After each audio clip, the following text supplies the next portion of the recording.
केजरीवाल जी पर बहुत सारे आरोप लगाए हैं, लेकिन बात वहीं पर आकर के फिर से ठहर रही है कि आप किस आधार पर ये सारी बातें कर रहे हैं। देखिए, उनकी दो विशेषताएं हैं और दो चीजों में वो बहुत माहिर हैं। पहला तो बड़े आत्मविश्वास के साथ सफेद झूठ बोलना कोई भी, और दूसरा एक सूरत बना के ये सिद्ध करना कि पूरी दुनिया जो है उनके पीछे पड़ी हुई है। इस प्रक्रिया से उन्होंने एक समय में पूरे देश का मूर्ख बनाया, फिर हम साथियों का मूर्ख बनाया, फिर एक प्रदेश के लोगों पर डोरा डाला। यहां तक तो बात आती जाती रही, सरकार जीते हारे, लेकिन अगर कोई देश की बात थी और मुझसे अचानक किसी इंटरव्यू में एक वाक्य निकला तो उसमें इतनी परेशानी क्यों? वो आए ना, वो बात करें यहां पर आकर। तो उन्होंने एक बार भी ये नहीं कहा। मैं तो ये पूछना चाहता हूं भाई, आपको तो किसी ने टेररिस्ट नहीं कहा, पर हां आप मुझे ये बताइए, देश को बताइए कि क्या पिछले चुनाव में आपके घर पर टेररिस्ट एसोसिएशन से सिंपैथी रखने वाले लोग, बात कराने वाले लोग आते थे या नहीं थे? जब मैंने उस पर आपत्ति उठाई थी तो पंजाब की मीटिंग से मुझे बाहर कर दिया गया था, नहीं कर दिया गया था। और मैंने एक दिन रंगे हाथ पकड़ी थी घर पे मीटिंग, बाहर एक प्रहरी भी खड़ा था कि नहीं नहीं अंदर मीटिंग चली, मैंने उसको धक्का दिया। हरियाणा का प्रहरी था वो, साइड हट। अंदर जाके देखा तो वही लोग बैठे हुए थे। मैंने कहा किनके साथ मिल रहा है? नहीं नहीं कुछ नहीं कुछ नहीं, इसका बड़ा फायदा होगा, इसका बड़ा फायदा होगा। तो वो ये बताएं, वो ये बताएंगे नहीं, बाकी सब वो तरह तरह के आरोप प्रत्यारोप करते रहेंगे। दूसरा, वो किसी प्लेटफॉर्म पे आके बहस क्यों नहीं करते हैं?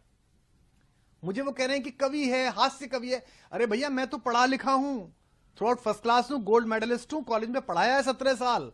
तुम तो एक ऐसे हास्य कलाकार को लिए घूम रहे हो जिसपे 10वीं 12वीं भी 3 बार में हुई है।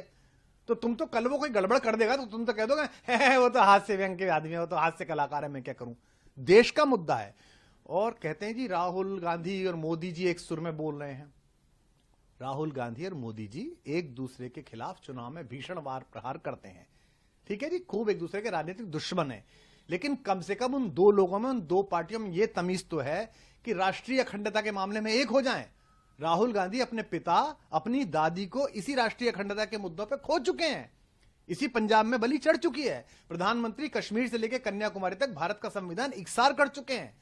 तो वो चुनाव में तो लड़ रहे हैं, वो कहां बनना चाह रहे हैं? भारत में मुख्यमंत्री, भारत में प्रधानमंत्री। तुम्हारा तो प्लान, तुम्हारे मुंह से निकलती कैसे हैं बातें? बोलते कैसे हो? और आखिरी बात मैं कहना चाहता हूं आपके माध्यम से, मैं उसे चुनौती देता हूं। मैं यहां बैठ के कह रहा हूं, आम आदमी पार्टी का फाउंडर, संस्थापक, इस देश को तोड़ने वाली किसी भी चीज के खिलाफ मैं खून की आखिरी बूंद तक लड़ूंगा। वो ये कह दे कि मैं खालिस्तान के खिलाफ लड़ूंगा, वो ये कह दे कि मैं खालिस्तानियों के खिलाफ लड़ूंगा, एक खालिस्तानी पनपने नहीं दूंगा, दिल्ली में नहीं पनपने दूंगा, किसी राज्य में नहीं पनपने दूंगा।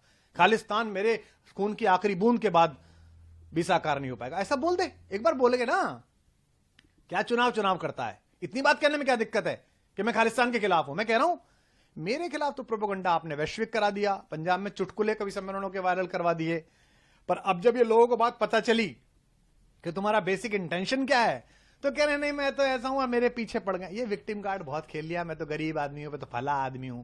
बात निकलेगी तो जरा दूर तलक जाएगी। सर, वो अपने आप को तो कह रहे हैं कि मैं असली भगत सिंह का चेला हूं, ये बात वो कह रहे हैं। भगत सिंह किसके लिए लड़ रहे थे? देश की आजादी के लिए। तो इसका मतलब ये अलग देश की आजादी के लिए लड़ रहा है? बताए क्या? कम से कम भगत सिंह के नाम को कलंकित मत करे। खैर, ये राजनीतिक बात है, ज्यादा नहीं होनी चाहिए, मुझे इतना ही कहना था। बहुत धन्यवाद। एक सवाल है सिर्फ, क्योंकि मैंने आम आदमी पार्टी के कई नेताओं से बात करने की कोशिश की, फोन पर तो उन्होंने बात दिया, समय नहीं दिया। उनका ये कहना है कि कुमार विश्वास साहब का पॉलिटिकल एजेंडा है, वो ये बताए कि वो किस पार्टी में हूं मैं। 2016 के आखिर में लड़ाई हुई, किस पार्टी में हूं मैं आम आदमी पार्टी से निकाला गया हूं, मैंने इस्तीफा दिया है।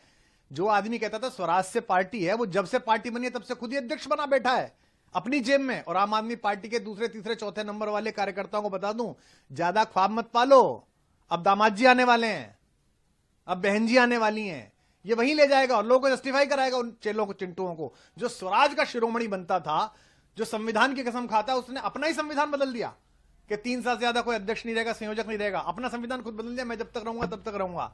तो मैं किस पार्टी में हूं? मैं भारतीय जनता पार्टी में हूं, कांग्रेस में हूं, टीडीपी में हूं, तेदेपा में हूं, लेदेपा में हूं, किस में हूं मैं? कोई मिलता नहीं तो उसके लिए बोल रहे हैं, उसके लिए बोले। अरे तू इधर उधर की बात न कर भाई, ये बता कि खालिस्तान के विरोध में तेरा क्या स्टेटमेंट है? ये बता कि तेरे घर पे लोग आए थे, आते थे या नहीं आते थे, और बता दे, नहीं तो मैं बता दूंगा।